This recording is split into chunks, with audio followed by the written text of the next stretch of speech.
wrench.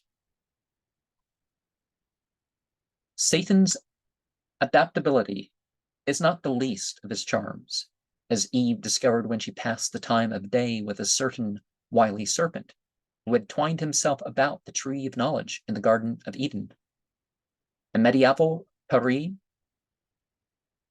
we can safely assume that the tortured, hungry student found the devil of great assistance in arguing the minute details of the latest heresy. It might be reasonable to suppose that Villon drained many a tankard in his company at that Margaret's, and to Villon the devil would have been another adept at roistering as well as rhyme. Surely Satan daintily embraced many an aristocrat in the Bastille, while the tumbril waited for its cargo, making a mental tally of his progress while readjusting the perfumed lace on his satin sleeve. Of recent years in Paris, he has been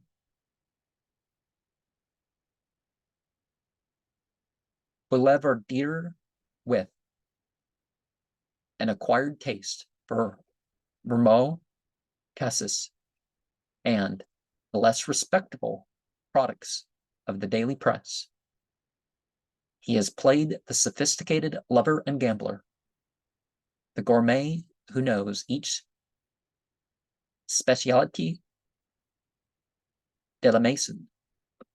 He has learned the whereabouts of the best wine and has had a roving eye for trim feminine figure and an empty purse. Baudelaire welcomed this Satan into his decadent circle. In the generous gambler, we find a certain admiration for the devil's talents. Guy de Maupassant's devil is a Norman landowner, but lazy, and no match for St. Michael's trickery and deceit. But this devil, too, is very French. And why would God's so-called unfallen angels be liars and stuff too? That as a mere footnote to history, it might be added in passing that Satan cheerfully carried the first bundle of faggots to the feet of the Maid of Orleans, that he tied Laval's white tie on occasion, that he hooded many a Coglard, and often discussed the return of the monarchy at a certain Parisian café, but in no case was his cloven hoof noticeable in the company present at the time. And a lot of that is sort of how it would be, is that it's not noticed who the tempter is. And does it matter who the tempter is?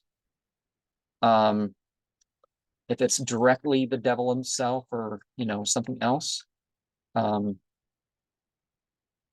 sometimes the guise would be part of the thing.